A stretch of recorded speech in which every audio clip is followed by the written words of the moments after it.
ઓઝરડા ઓઝર ફળિયા અને બારી ફળિયા પ્રાથમિક શાળામાં છત્રી વિતરણ કરવામાં આવી।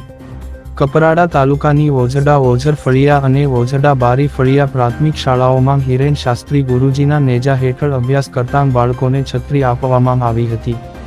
શાળામાં અભ્યાસ કરતા બાળકો હાલે ચોમાસા દરમિયાન ગરીબ અને નબળા બાળકો છત્રી ખરીદી ન શકતા હોય અને વરસાદમાં ભીંજાતા આવતા હોવાના કારણે તેઓ શાળાએ પણ નિયમિત જઈ શકતા નથી, જેના કારણે બાળકો શાળાએ નિયમિત જાય એ અનુસંધાને પણ છત્રી આપવામાં આવી હતી। હિરેન શાસ્ત્રી ગુરુજી આશીર્વચનો આપતા તેઓએ જણાવ્યું હતું કે આજના સમયમાં સાચું દાન બાળકોને સહાયરૂપ બની તેઓ આવનારા સમયમાં દેશ માટે કંઈક મદદરૂપ થાય અને સમાજની સેવા કરશે તો જ આપની મદદ પણ સાર્થક નીવડશે।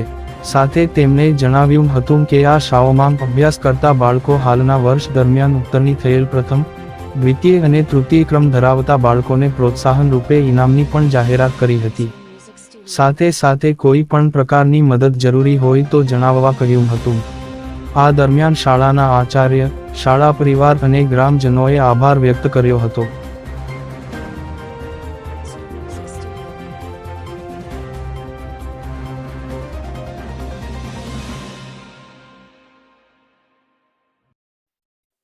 આજરોજ કપરાડા તાલુકાની ઓઝરડા બારી ફળિયા પ્રાથમિક શાળામાં હિરેનભાઈ મહારાજ જ્યોતિષા આચાર્ય ધરમપુર દ્વારા ઓઝરડા બારી ફળિયા પ્રાથમિક શાળામાં શાળાના કુલ 140 બાળકોને વરસાદની ઋતુને ધ્યાનમાં લઈને બાળકોની નબળી પરિસ્થિતિને અનુસરીને શાળાના બાળકોને વરસાદમાં શાળામાં આવવા માટે તકલીફ નહીં પડે એના હેતુથી છત્રીનું વિતરણ કરવામાં આવ્યું હતું અને છત્રી લઈને બાળકો પણ ખૂબ જ આનંદ અનુભવ્યો હતો। એની સાથે જ શાળા પરિવારે પણ બાળકોને જે તકલીફ પડતી હતી એમાં મદદરૂપ થયા છે એ વતી શાળા પરિવાર હિરેનભાઈ જ્યોતિષાચાર્યનો ખૂબ ખૂબ આભાર માને છે।